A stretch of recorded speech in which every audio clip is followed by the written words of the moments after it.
the solution to all your problems. Well, I doubt it, but go ahead. I got you another date for Saturday night. Kim, I already have 2 dates. No, see, it's different because it's a double date. I'm gonna be going too. How is that helping? Well, see, you don't have to go on a date with Sharla and Caitlin because you and I are gonna be at the movies with Wanda and Yovanda. Wanda and Wanda, man, what is it? Call them and tell them I can't go. I'm sorry, man, they don't have a phone. So now I got 3 dates at the same time in the same place? Look at it this way. 1 date with 3 girls.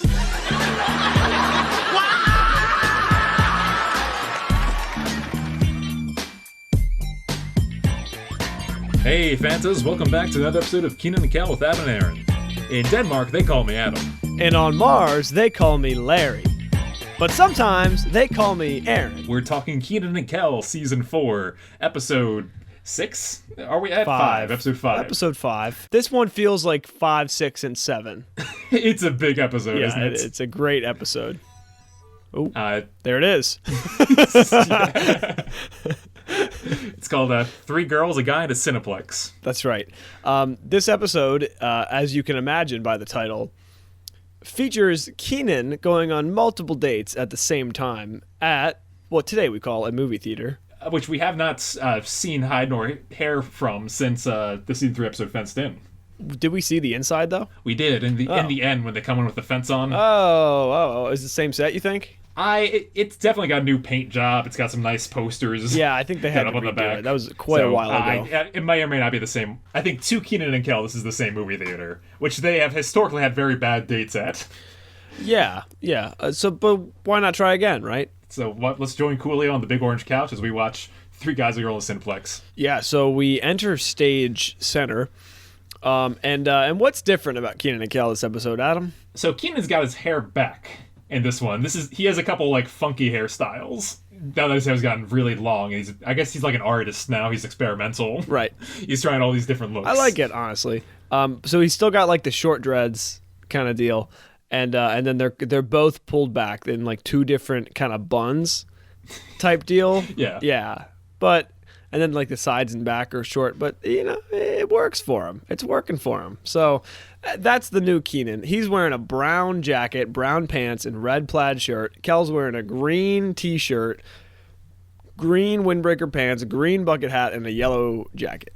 Yeah, so the usual 99 fashion. Which is, I think this is some of their best fashion so far. Yeah, I agree. The way that they look in Season 3 and 4 is really like what Kenan and Kel appear in my mind as. Yeah, oh yeah. Wearing these neon digs and everything. I think the jackets are definitely more Kenan and Kel than the vest for Kel, you know what I mean? Like he used to wear a vest a lot, and I just don't think that's actually Kel's character.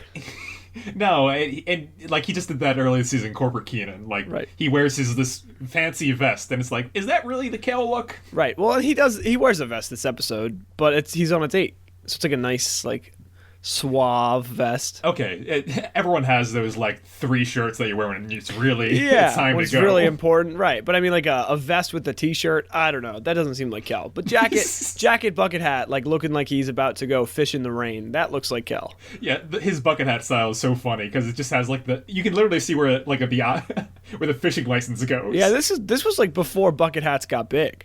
So they're not custom made. This was probably belonged to a fisherman. Yeah, definitely. They got it at the fishing supply store. What's the gag here in the opening scene here, Adam? Kel is going to juggle for the audience. He's got 3 tennis balls, and he gives it a big build-up. And we've seen Kel juggle successfully before. We have? Yes. Way back in... well, first of all, he has a cousin that's in the circus. We do know that from the Screwing the Tuna episode. In the Cold War, he's shown juggling 2 apples. So that's a little different than what this is. The question is, can he upgrade to 3? The answer is no.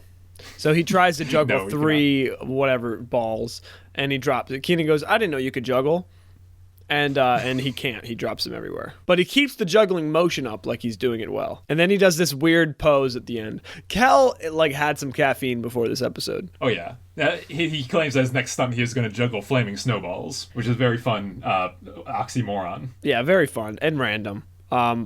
they pretty much quickly exit the stage and get the show started because there's a lot to get in this episode. I think these season 4 episodes are so big in content that the intro and outro have to be like over real fast. Which I think is fine for the fast pace of this show. You know, I think Kenan and Kel kind of have mastered the fast paced episode. This is a jam-packed roller coaster, is what this episode is. Right, but I mean, think about other sitcoms. I mean, I know this is not a traditional sitcom, but other sitcoms, it's not like action, joke, content. Like, but the Kenan and Kel episodes are they've been packed recently, and this one's no different. Yeah, I think I know what you're saying. When it comes to like pacing, I think most sitcoms fit into a nice, smooth formula. I've actually been watching some episodes of the Steve Harvey Show. Oh yeah? Kenan and Kel guest star as like kids on a couple episodes. No way. Yeah. And like, Cool. it's fun to see their dynamic in a different program. Right. The show very much has a formula. It's set in its ways, season to season. You can kind of feel the same beats being hit. Where Kenan and Kel, I feel like, even though them mastering the form means that the form gets bigger, the episodes gets larger. There's more they can do. The scenes are kind of shorter, but they're just full of orange soda goodness as you drink your orange soda. Yes, I'm nearly at the end of my 2-liter. You started that back in 2020, didn't you? No, I'm kidding. That's when you got it for me initially. Oh, is that the Food Lion orange soda? Yeah, it's the Food Lion orange soda. You revealed it at like the end of season 2, and then you gifted it to me like for my birthday. Wow, in June. that's been quite some time. And now it's almost a year later, and I'm nearly finished it. That's fitting. You're gonna have to save a little bit for the finale. Oh yeah, sure. I think I need more like fridge space, but let's get into this episode. Put it in a different container, Adam. Come on. All right, so we enter the Rockmore's residence, and there's Cheryl and Roger who are hosting a little dinner party. Yeah, they're hosting the Nimmers, the Nimmer family. Yeah, what happened to Mrs. Nimmer here, Adam? She was kicked by a horse on their recent trip. Yeah, and she has like a horseshoe bruise on her forehead. Oh, I didn't notice that. Oh, what? Does Oh, she? yeah, she has a horseshoe bruise, like she got kicked by a horse. They went all out with this gag. That's a really good attention to detail. So they have I don't think we learned the father's name. Mr. But there's Nimmer. Betty. Yeah, I guess Mr. Nimmer, Betty, and then their daughter Caitlin. And Caitlin is upset. Yeah, so we find out from Caitlin's mother that Caitlin has been in a bad mood recently because she's been dumped by her boyfriend. Yeah, and it's really, it's bad for her because she's like pontificating like, why are there no like mature guys in Chicago? And on cue, Kenan and Kel walk in to the front door. I think actually Cheryl says the like mature guys piece, and then Kenan and Kel barge in the front door, and Kenan says to Kel, "There is no way you can fit an entire sausage up your nose." Do you think that he would be able to? No. It depends on what episode Kel we're talking about here. Yeah. I would say generally speaking, no. Yeah, agreed. But Kenan and Kel walk in, and they're just bubbling with energy. And you can see Roger's face get, like, very uncomfortable. He's like, oh, no. I was not expecting them to be home. Now I have to, like, introduce them to the Nimmers. Yeah, he's like, the Nimmers are here. And Kel's like, it's been so long. Yeah, and he just kind of... He gives the dad a high five. He jumps on Betty, the mom, and then he goes over and hugs Caitlin. And he says something along the lines of, like, it's been so long, and, like, I'm so glad to see you. And then Mr. Nimmer goes, have we met you before? And Kel says, nah. And he kind of gets back to normal Kel. But it's just funny because that's Kel. Says hello to everybody, loves everybody as if he's seeing them again, but he's also known them his whole life. The only time he causes people emotional pain is when he doesn't understand it himself. When he's so obsessed and obtuse, like he's about to do right here. What spurs that? Kenan's asking, like, hey, where's your boyfriend? He was really cool. Yeah, he was an awesome guy. You guys are, like, perfect for each other. Right. And meanwhile, Mr. Rockmore's like, and like pulling on his neck. Boys! And he's given like the like cut it out symbol, And then Kel sees this cut it out symbol and goes, oh, Mr. Rockmore, you're choking. And then he goes over and tries to Heimlich him and he starts Yeah, punching him in the back. I'll save you. And yeah, Very astute observation by Kel. everyone has to explain to them. It's like, no. She, like, they broke up. And Kenan's all like, wait, he dumped you? And then Kel does That's right, dumped. It's like, broken heart. He picks up a pillow. Here's her heart. Throws it on the ground and stomps on it. Stomping. And he just like, it goes on for about 15 seconds here. Kel's demonstrating what a broken heart is. I think this is a fantastic piece of art right here, Adam. This is a great piece of cinema. A young boy describing what heartbreak is. The quote that I have here is, "Ah, baby, ain't a man so cold." Something that Kel shouts. And Kenan like shrugs him off. He's like, "Don't mind him. He's insane." And then Kel, picks it up, punches it to the ground again, stomps it again, and he just kind of doesn't stop here. He just kind of keeps going. No. Mr. Roger tries to change the subject and asks Kenan to give him a hand. And so Kenan claps his hands for Roger, who you just called Mr. Roger, by the way, but I think you should keep that. Technically, Mr. Roger Rockmore. That's right. But yeah, and you're then, right. Mr. Roger Rockmore goes, "No, with the dishes." So Kenan picks up 2 dishes, and then he applauds with the dishes in hand. We've all heard that joke before, so I really like the play on it. Yeah, I think it's funny. Kenan does it really well because his hair is still pulled back. And so here's like, I mean, this is pretty much prime Kenan and Kel. And so it's almost like, I don't know, I feel like that, sometimes when they bring in these old sketches or these old jokes, it's almost like now it's time for Kenan and Kel to try out these jokes. Yeah, you know what I'm saying? Jokes for a new generation. Yeah, and so Right. it's like, oh, that's funny. That's good. They did a good job with it. So that's what Kenan does here. I think it's pretty effective. So after that, they start talking about Caitlin. Who says like, "What's wrong with you?" It's probably Kel, right? I think it's Kel. Yeah. Yeah, no, he goes like, "Why'd you get broken up with? What's wrong with you?" It's like, "Oh, I know what it is. You have these big ugly feet." It's like, whoa, Kel. And I think this is a very good lesson that like the mothers kind of impart. It's like there's nothing wrong with her. Right. Like, this is just, sometimes people are incompatible. On the topic of compatibility, Kenan's like, ignore him, you have lovely, nice feet. She goes, "Oh, thanks. You have nice feet too." What a great connection they have. Yeah, right, it's so deep, isn't it? We should mention that Mr. Nimmer and Mr. Rockmore have left because Mr. Nimmer offered to help with the dishes. So they're not here anymore, so it's just Kenan, Kel, Caitlin, and then the moms. And so as Caitlin and Kenan have this nice moment about each other's feet, Dan Schneider, the moms try to set Kenan and Caitlin up. Yeah, Cheryl and Betty be scheming. They do be. With the plan or plot to set these two up. To make it to the top. And yes, they try to set them up. They even go as far as to plan what they're going to do together. Yeah, because they're like just going back and forth. It's like, oh, Kenan's free Saturday. Oh, do you want to go to the movies? How's 7? Right, and like zipping back and forth, and Kenan's just like, I can handle this, and basically repeats exactly what they said to Caitlin. Yes, and so now Kenan, she says yes, she agrees. She finds Kenan very, how would you say, delectable? Homely? No, that means ugly. Oh, does it? No, that's homely. Sorry. Comely, yes, is attractive, but it's more used for women. Comforting, snuggly, supportive. There you go. There's some sparks there. And Kel, sits down on the couch with the moms and is like, our little boy Kenan's growing up. And yes, Kel is very supportive of Kenan's decision to date Caitlin. That's the plan. The plan is set in motion. Perfect. Nothing's gone wrong yet. Until Chris, we go to Rigby's. Chris is checking out this old man who got something else and boxed meat. Yeah, tomato, pretzels, meat in a box.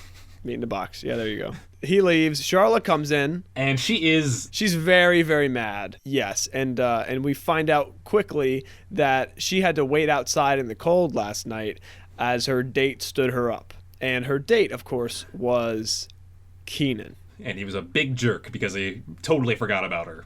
And so Chris Chris weasels his way to the back. He's like, I gotta go to the back. He has no idea how to handle the situation. He's terrible when it comes to dating, as we know, historically. Yes. Kenan and Kel arrive, and Sharla says, "Hi, Kel," and just stares daggers at Kenan. Right, and Kel's like, "Oh, she's mad at you," and he's like, "Look at that look she's giving you. She's like this." And Kel kind of imitates her mad, angry face, and Kenan's trying to think like, "Why is she mad at me?" And then he realizes immediately, his eyes grow big. The big eyes. The big-eyed Kenan is like my favorite emotion. Like, oh. Yeah. He's like, oh no. I feel that so often. And it's very consistent too, like, because SNL Kenan, like, nowadays still does That's that look. his classic look, right? It has to be. If you look up a GIF right now of Kenan, you'll see that. Right, like the one with the mustache and the. As Steve Harvey, funny enough. Right. Oh yeah, that one. Yep. Those are the eyes. They're the best eyes in show business here. Best eyes in the business. So he realized, our date, I forgot. And he quickly goes over to Sharla to apologize, and Sharla is having none of it. Right, she's very upset as she's spraying the tomatoes with water or pesticide remover to polish them. Yeah, I don't really understand what's happening there. And then Kenan's like, "Please give me a second chance." And then Kel goes, "Girl, don't give him a second chance." And then all the customers in Rigby's like stand behind Sharla, and Kenan's like, "Oh, come on, Kel, please, Sharla." And then this woman goes, "Sorry's not gonna cut it, buddy." Yeah. He's like, "What are you doing here? This is you're not involved in this." All the patrons are backing Sharla, which in this situation, I would back Sharla too. That's just really fun writing. Normal writers don't involve the extras going around in the back. I feel like Kenan and Kel's always done a good job of letting extras have little moments to shine. Oh, I agree, and they're from what I understand, probably kids from like the audience, oftentimes. Right. This episode was written by Amy Berg, worth mentioning. She wrote Picture in Perfect last season with Dacre Herman. That was forever ago. Yeah, that was like the beginning of the year. I remember that episode. I think we agreed that they both did a very good job in this one. I think her writing shines in this as well. Yeah, definitely. It's very good writing. Well written and executed episode. And then, Kel says something else to kind of back Sharla. And Kenan goes, "Hey, you're supposed to be on my side." He goes, "Oh." Walks over to Kenan's side. Yeah, right. Kenan's like, "All right, let's get out of the customers space. Let's go to the back." Yeah, we need to have this conversation in private. So he walks to the back with Sharla. We see Chris polishing one of his small pewter cows. I believe this cow is named Mr. Moo Cow. Right, Mr. Moo Cow. And then Kel follows Kenan and Sharla back. Kenan says, "Kel, this is a private conversation." He goes, "Oh, right. Get out of here, Sharla." No, that means you leave. Right. And then he also tells Chris to leave, and Chris is like, "But I'm polishing my cow." Yeah, and so Kenan grabs his cow, throws it in the back alley, and then Chris goes out to get it, and then he locks Chris out. I noticed the second time I watched this that when he locks it, you see Chris angrily look at him through the window. It's like, "I'm gonna get you, Kenan." Yeah, like an angry parent. "I'm gonna get you, Kenan." Right, exactly. I've heard that before. Sharla is kind of like, she's absolutely in the power in the situation. You can see like an ice queen takes Chris's desk chair. And he's like, "All right, I'm listening." An ice queen, I like that. And so she's like, "I'm listening," and then Kenan does something that I respect, in a way.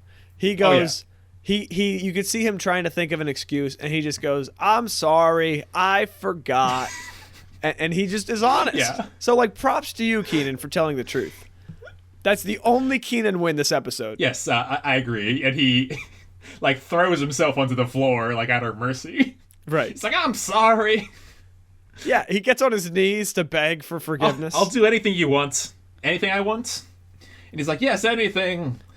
And Kel shouts from the other room, "Make him cut your toenails." Yeah, and so Kenan goes over, opens the door, Kel falls in, the classic "I'm leaning against the door to listen," and then he throws him out. Slams the door and then goes over back to Sharla. And he goes, "Oh, where was I?" She goes, "You were begging for my forgiveness." Oh, yeah, right. "I'm sorry." Yeah, and so he just picks right back up. So he says, "Name a day whenever you want. Well, we can go out again." And what's Charlotte's suggestion? All right, how about this? How about Saturday? Yeah. You can take me to the movies on Saturday since you forgot to take me to the movies this week. And this is after Kenan said any day, anything you want. And so he's like, Saturday, ooh, Saturday, because he realizes that he already has a date with Caitlin. You can see where this is going, people. Yep. Sharla immediately also calls him on it, and he's like, "Don't tell me you're trying to get out of this already." So he's backed into a corner with her. I feel this feeling so many times in my week-to-week basis when you're double booked and like trying to schedule something, and you're like, all right, who's going to move on this? Right. Just wait until the last possible minute. It's like, let me just see if somebody else calls off. I'm just kidding. Don't do that. That's irresponsible. So Kenan's like, yeah, no, fine. Saturday, that's good. And he leaves to hopefully cancel with Caitlin. Not quite. He says Saturday. Okay, Saturday it is. And then Kel yells from, as he's still listening in, but Kenan, on Saturday, you already have a date. And then Kenan barges through, and the door hits Kel's nose, and now the camera is back out in front of the red power counter. Kenan tells Sharla he'll be right back, and then he goes over to scold Kel. Which is like an amazing scene transition, by the way, to get back to the other set, that, like, in this active of a fashion. Exactly. Well, that's what I'm saying. Like, so a lot of this episode, right here, it's the back and forth between the back of the store and the front of the store. Later on in the episode, it's like the movie theater to the lobby. Yeah, right. And so we're getting a lot of like back and forth. So there's a lot happening in these scenes, but it's like, you know, the different parts of the set in the bigger set. I think it's really cool. Behind the power counter, they're like trying to work out the situation, and he's like, "I had no choice. I can't date two girls at the same time." He pulls up like the telephone. He's like, all right, I'm going to call her. Kel goes, no, okay, I'll call her. They're like, don't do that. I'll call her. Caitlin!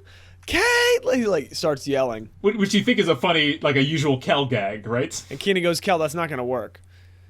She's not going to hear you. And then Kel goes, oh, she's right there. And there she is. The camera jumps and it's right there. I think the early episodes would stumble on that so much and have like a scene of her on the phone and all that stuff. They know how to make this really like streamlined. You're right about that. Yeah. There's no cutting back and forth. Yeah, it's a really funny joke too. Yeah, it's like, hey, it's like, oh, she's right there. She's right there. Yeah, so she came to Rigby's to tell Kenan that her dad can't drive her, or she can't get a ride, or I don't know what happens. Something like that. So she's just going to have to meet Kenan at the theater. The only reason that makes sense to me is that, like, she was supposed to pick Kenan up because Kenan doesn't have a license and doesn't have a car. Yeah, and he can't get a license until the year, do you remember? I don't even remember. Until he's 118. Something like that. But this is what Kenan hears. She says, I'm not going to be able to... And then Kenan goes, go on Saturday. Oh, that's terrible. He starts celebrating. He like turns his back and starts celebrating. Yeah, to her it looks like he's like turning his back in shame, but we, the audience, can see him like kind of jigging back and forth. This is like Kenan trying to manifest, right? He's just like, oh, that's so terrible. Manifesting's big these days, Adam, by the way. And oh, is it? People love manifesting. But Kenan's like, is that a dance trend? No, is that what they do on the TikTok? And they manifest now? Something like that. Yeah, manifest meaning in their life. Yeah, definitely. And so, but anyways, it doesn't work. And Kenan finds out that she still can go, still wants to go, just wants to meet Kenan at the movie theater. Yeah.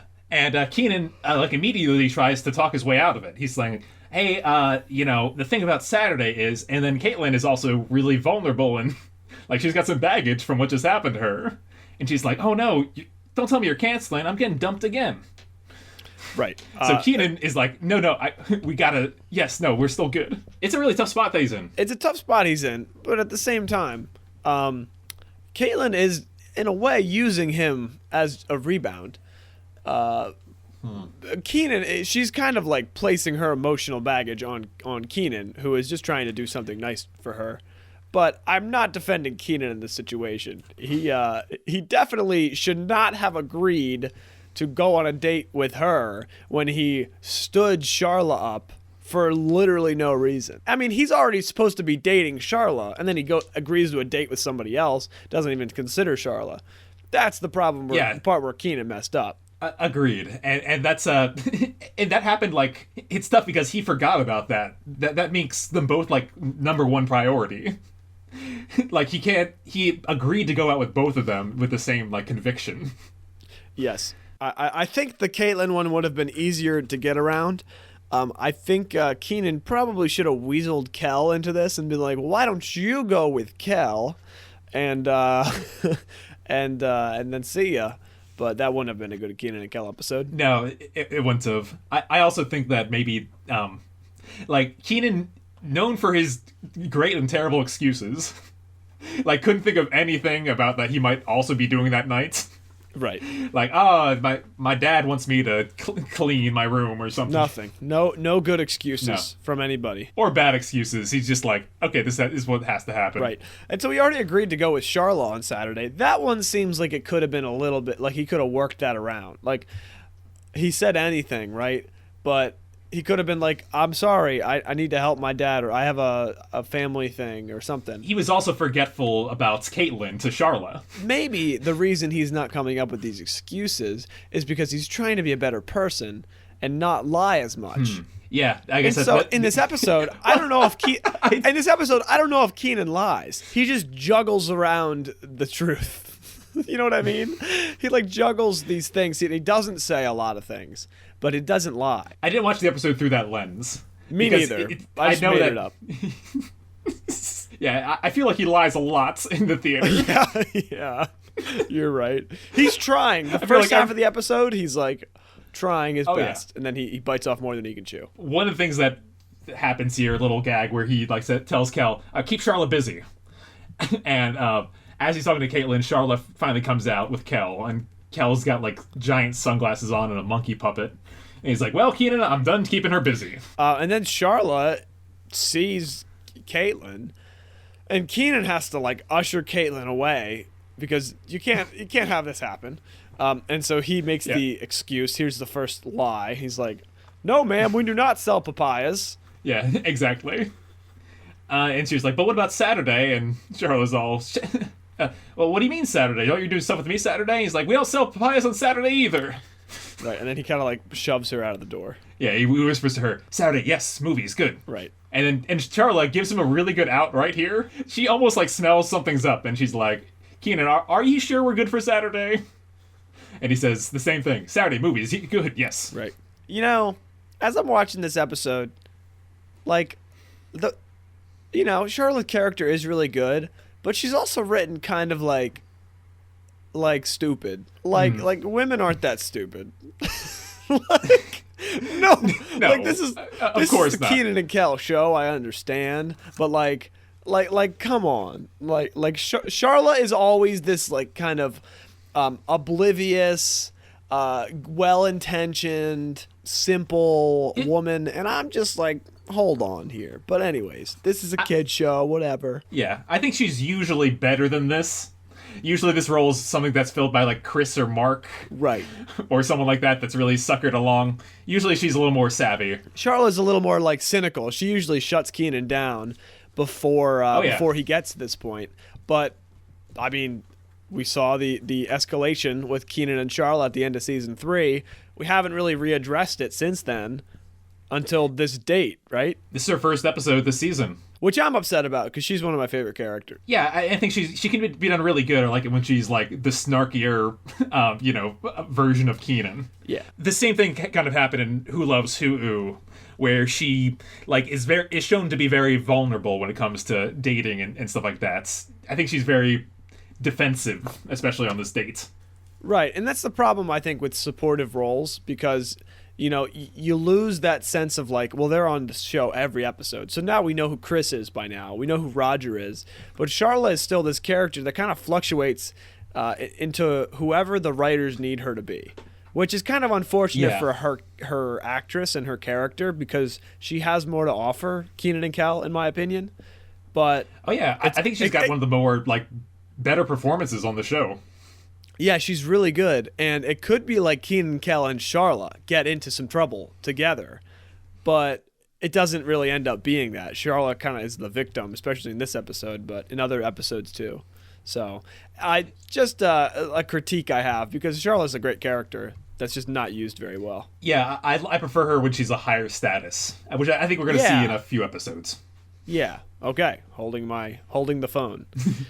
Speaking of holding the phone, the next scene, Kenan is sitting on his bed holding the phone. How do you like that? That was an incredible transition. That belongs in this episode, is how good that transition is. Thank you. So he's talking on the phone, and he's like, "Hey, Charlotte, it's me, Kenan. Yeah, you know what? Saturday's not going to work with me. How's Sunday sound? I got tickets for a concert. Perfect, let's do then." And he hangs up, and he goes, "Cool. Now let's do it for real." He was practicing, made everybody think that it went well. Here, Kenan calls Rigby's. It puts in the number for Rigby's, and it's the phone. And then we got a half screen, the same half, like a split screen that we had last episode. I think it was last episode. Yeah, it was. With same director from last episode too. Yeah, it's a nice little cut here. So we got Sharla on the right, sitting at Chris's desk, answering the phone, and Kenan on the left. And Kenan is immediately like 5 times more nervous than he was, like in practice. Yeah. So he goes, "Hey, Sharla." She goes like, "You're not trying to cancel for me on Saturday, are you?" She's like, panic. Just immediately throws him off his game. Right. So what happens here, Adam? Well, he says that he's like, actually, I know about this concert that's going on Sunday that I got tickets for. Why don't we do that? And she's like, "Oh wow, that's so nice of you to make up for ditching me last weekend. We'll do Saturday and Sunday now." Right. And Zucchini's like, "Well, no, that's not what I meant." And she's like, "What? Are you canceling on me again?" And he's like, "No." And that's it. That's like the resolution there. It's okay. Now they're going out Saturday and Sunday. At one point, when Kenan thinks that he's won, he goes to sit down on his bed, and then Sharla says like, "Oh, both Saturday and Sunday." And then he jumps up really quick. It's actually really great, like almost stage. Kenan does awesome this episode. I think this is one of his best performances, to be honest. Mm-hmm. And Cal also does really good too, because he comes in here and he says to Kenan, "I got the solution to all your problems. I got you another date for Saturday." We got a date with Wanda and Yovanda. Yeah, and he's like, "Oh, what? I can't. No, I don't need more dates. Give them call them and cancel." And he's like, "Oh, they don't have a phone." Like, they don't have a phone. They're coming. Like, how did Kel acquire dates for? Oh, so many questions I have about what's happening in this moment, but I guess we just got to run with it. This is one of my favorite exchanges in all of Kenan and Kel. "So now I got 3 dates at the same time in one place?" Kel says, "Think of it this way. 1 date with 3 girls." Kenan shouts why, and then probably one of his biggest whys ever, because he faints afterwards. Yeah, it is a remarkable scene, and it is vintage Kenan and Kel. It's as classic as it gets. I think Kenan and Kel in this scene especially, they're both in their prime. I won't spoil it right now, but this is a very highly rated episode. Yes, and I get it why. It's because they're both like kings of the mountain. They are, and everyone remembers this one. They are. We cut to, after the commercial break, we cut to the Cineplex lobby. Kenan is dressed like Bumblebee. I've seen this jacket before. Adam, where have I seen this jacket? I believe he wore it in at the outro of one or 2 episodes. Okay, because this seems like this.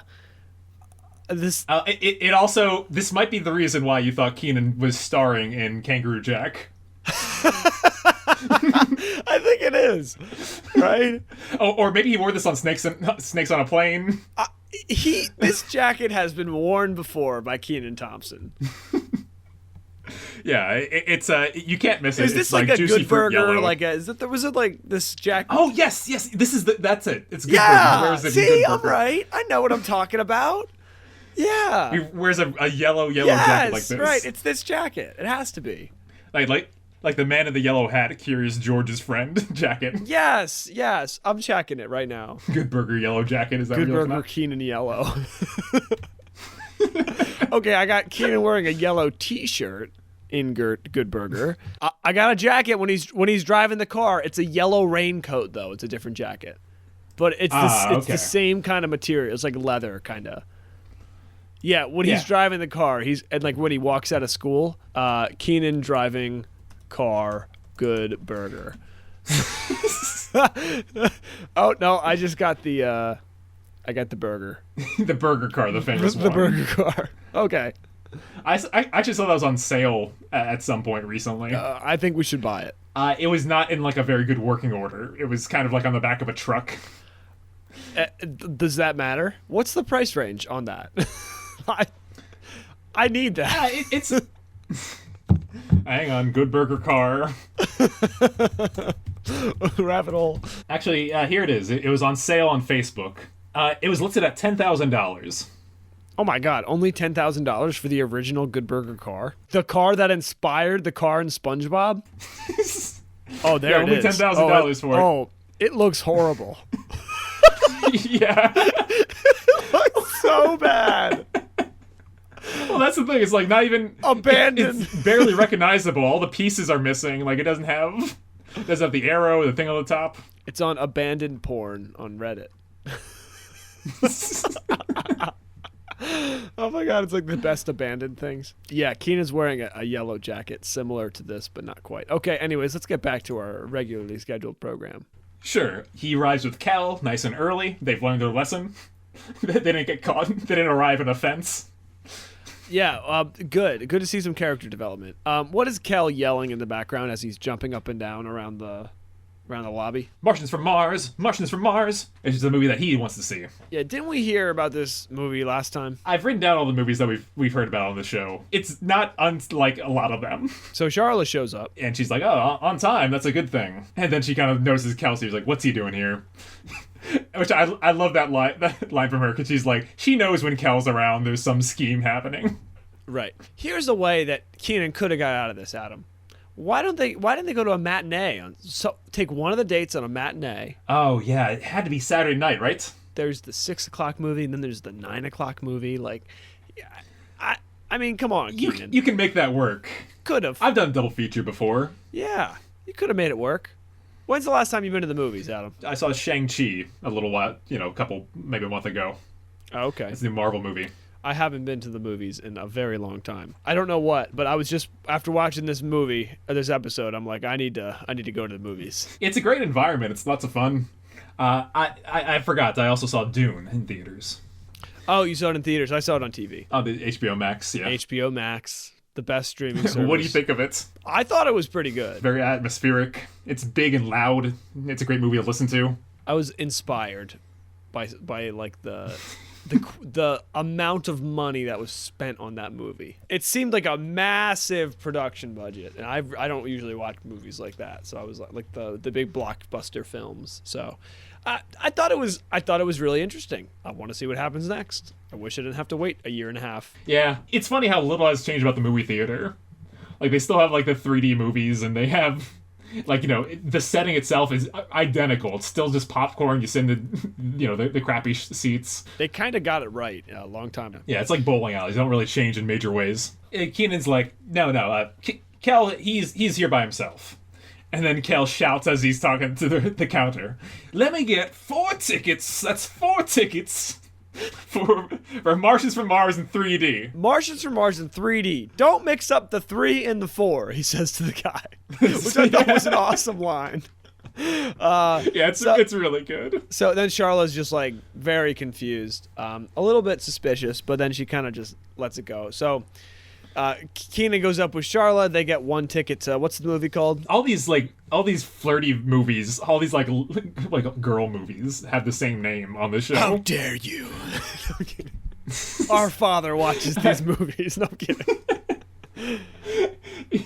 Like raindrops on my pillow. Yeah, it was. That's actually my favorite movie. Never Ending Teardrops is the name of the movie. So Sharla and Kenan walk into the movie theater. They're holding hands. They go in. They sit down. Oh, how nice. Yeah, it looks like they're set for really good. They both pass this guy with a giant bucket of popcorn. With flame shorts. I think the guy has flames on his shorts. Or did I see that incorrectly? No, he's got flames in the bottom of his shirt. He's Guy Fieri. These are important details that you're missing. Yeah, no, Charlotte's like, Kenan, I don't really give guys second chances after they stay me up. And Kenan immediately goes, great, I gotta go, bye. I'll be right back. He leaves. I'll be right back. He gets up, walks away. Sharla's face is like, what? We go out to the lobby, and I think Kel has 3D glasses on, and he is disoriented. So Kel has 3D glasses on. He's disoriented. He's like walking all over, like bumping into people. I don't even know. Yeah, he's tapping people on the shoulders. He's running into the wall. Right. He's doing all kinds of crazy stuff in between scenes. And then Caitlin shows up. Yep. And Kenan's like, "Oh, cool, great. Let's go see Kung Fu Rabbi." She's like, I just saw that movie. And Kenan's like, has to come up with excuses. Like, no, I thought that was a really good one to see. It's even better the second time. And Cal's being honest, like, Kung Fu Rabbi, that movie stinks. What are you talking about? like not helping at all. Right. Because she wants to see Never Ending Teardrops too.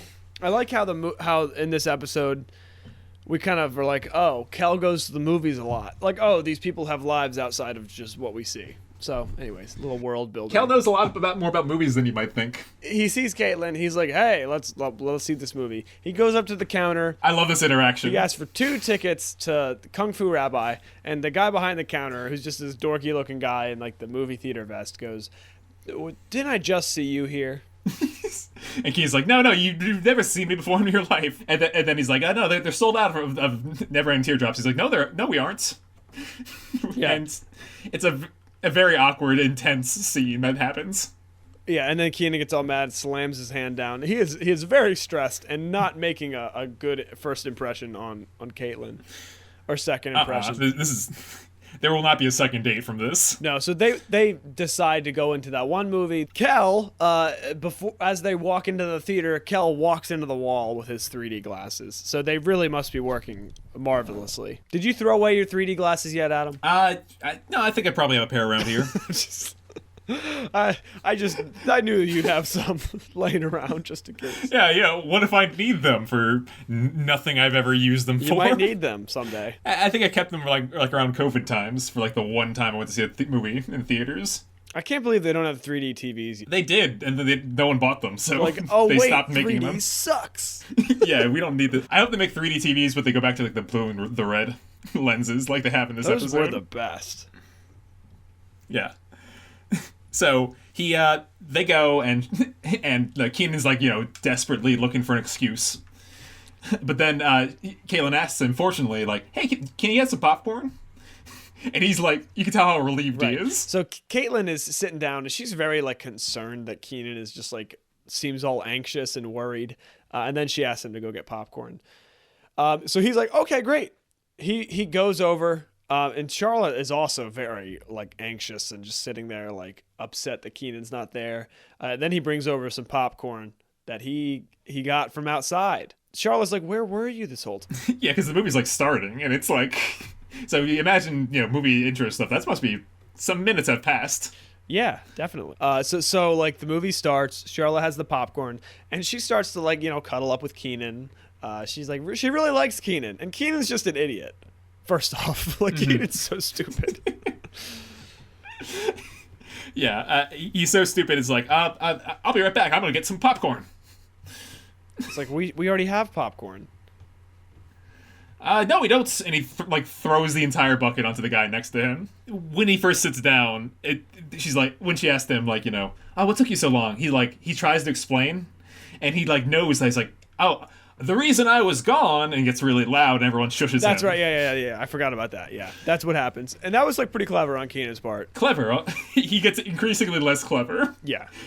as starting with throwing the popcorn. Right. So he's like, oh, I gotta get some more popcorn, and then he leaves, goes into the lobby. Kel is standing there with who? Wanda and Yovanda, and Yovanda is she's portrayed by the rapper. A rapper known as the Lady of Rage. Is she really? In the credits of this episode, it literally says guest starring Lady of Rage. I love that. Yeah, so she definitely has that fiery, like, I'm not taking anybody's crap. And then Kenan shows up with 2 dates already in the movie theater, and she makes it very clear that. Wait, what happens here? So in this first scene, Cal's like, "This is Alphonse." Alphonse, so you don't get confused with anybody else.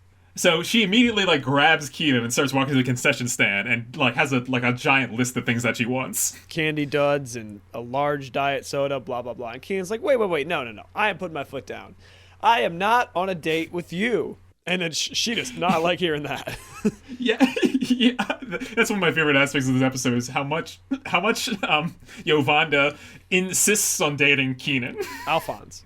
Insists on dating Alphonse. Yeah, and one of her lines that she repeats a couple of times, she goes, I did not take the number 4 bus all the way down here to not go on a date. Yeah. That's a really great line. Because Cal follows up is like, Kenan, have you been on the number 4 bus? Right.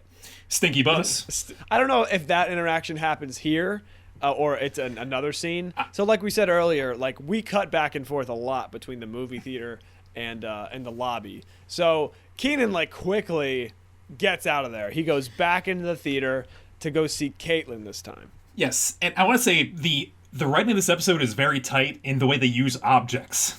Yes. And stuff like that, because Cal puts 3D glasses on Kenan, because they're going to see a 3D movie. And Kenan's still holding the empty popcorn button. So he goes to see Caitlin, and he's got a bucket, no popcorn, and 3D glasses. So he has to come up with excuses of, with the glasses, he says, I want to see your beauty in 3 dimensions. She goes, oh, you're so sweet. Just like, believing him. Where's the popcorn? He He says, I said no butter, not no popcorn. She's like, oh man, this theater's real cold, which they are. Right. That's classic. Classic. Yep. So she's like, oh, I'll go. He says, I'll go buy you a jacket, and then he gets to go up. She's like, or you could just give me yours. So he's like, oh right. Takes off his yellow jacket, gives it to her. She's all cuddling up. Am I missing anything? Nope, you're good. Then I think comes the worst excuse ever. I have to go to the bathroom on the roof in the roof on the store, and then he runs away. He leaves her there in the theater all alone. Poor Caitlin. Poor everybody. This is a situation that no one is happy that they're in. Yeah, it's just going downhill. So Kenan is jacketless, running around trying to please 2 women and trying to appease Yovanda, who is still very upset. Yeah, I believe this is the scene where like he goes back into the lobby and she says the number 4 bus line, and she ends it by saying, "Now date me." Right. So really just aggressive, and he's like, I'm leaving right now. And he's like, I want to date you, and he goes into the theater, and then she follows him per Wanda's suggestions. Like, he is not walking away from you. Right, yeah. So Yovanda like gets all mad at Kenan, and Kenan's like scared, and then he goes, no, I am not taking this. I am not on a date with you. And she's like, gives the look like, oh really? like Kenan is just breaking every rule, and he's just like basically talking to her like, whatever. And then they had the number 4 bus thing, and then Kenan like walks back into the theater. He sits down next to Sharla, who's continually like annoyed that he's like not there. I feel the worst for Sharla in this episode. She's just trying so hard. Absolutely. Yeah. Like Alexis Fields does a great job acting this scene out. Mm-hmm. She's just like she sounds so hurt continuously. Yeah. But their touching reunion, if you could call it that, is interrupted by Alphonse. As the Lady of Rage like enters and starts shouting for Alphonse. First, Sharla is asking for the popcorn because Kenan was going to get popcorn, and then he came back with no popcorn. And then the guy next to him has this giant bucket of popcorn. Kenan steals it, basically just like bullies him, gives the bucket of popcorn to Sharla. Yovanda comes in, starts yelling. Sharla shushes her, and she goes, "Who shushed me?" And Kenan dumps the popcorn out, puts the bucket on his head, and then she's Alphonse. And then Sharla shushes her again. She goes, "Who should? I did not take the number 4 bus all the way down here to be shushed." And Who shushed Yovanda? It's so funny. And yeah, so Sharla's like kind of getting into a fight with her. And she says basically, if I was Alphonse, I'd hide from you too. Meanwhile, between them is Kenan with the bucket on his head. Right. So really just great framing.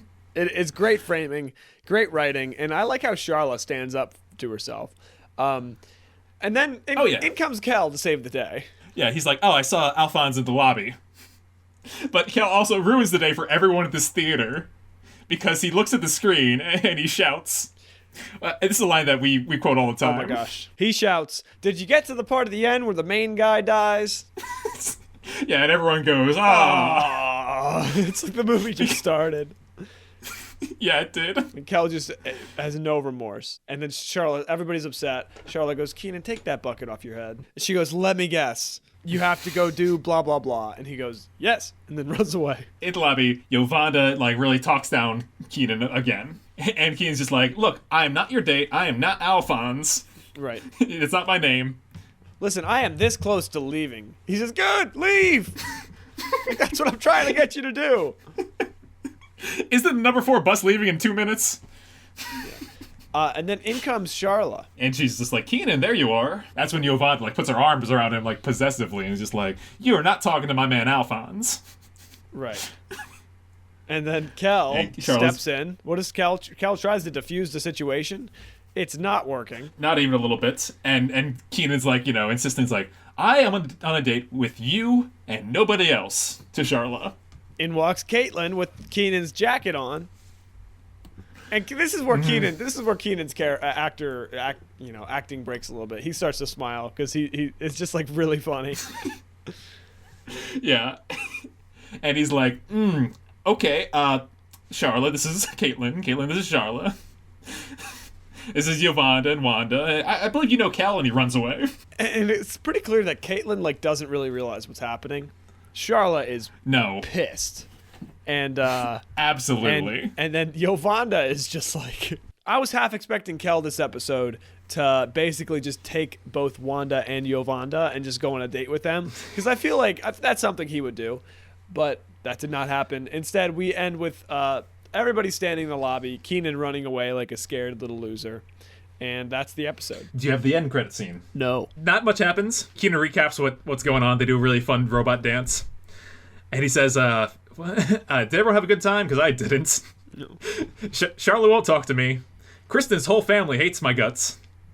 And my hair still smells like popcorn and butter. And Kel, always being the bro, says, don't worry, Kenan, I fixed everything. I talked to Yovanda, and she agreed to go out with you again. That's awesome. And he's like, what are you talking about? Then you hear a shout from behind the stage, Alphonse!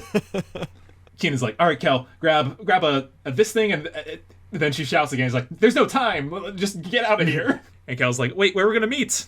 Am I ever gonna see you again, Kenan? Oh, here it goes. That's the episode. I have a theory about how Kel met Yovanda and Wanda. Please lay it on me. I love a good KK on theory. The number 4 bus. Oh, right. That's clearly there. How else would Kel have gotten that information? And I love Kel's thought process of, oh look, here's two abrasive people. Kenan has a date problem. Let me get another one for him. Yeah. He's trying to help, but he's not helping. It's rare to see an episode where Kel gets Kenan into 50% more trouble.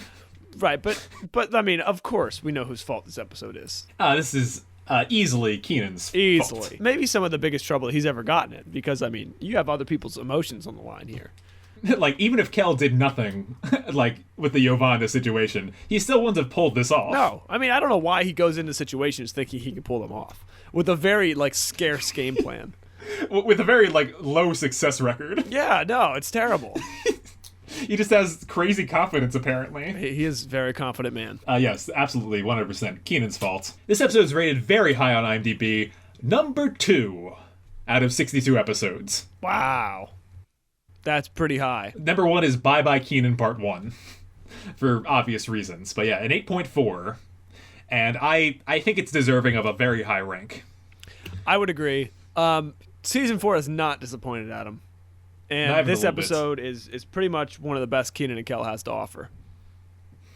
I agree. I was feeling a lot of that kind of Attack of the Bugman cringe. Something where it's I remember this episode, but watching it again, it's ugh, ooh, Kenan. Right. But the writing is so good because you get to feel those visceral reactions, those emotions. Yeah, Amy Berg knocked it out of the park. Now that we've done both their episodes, I'm curious if we can get her on in an interview. Oh, that would be cool.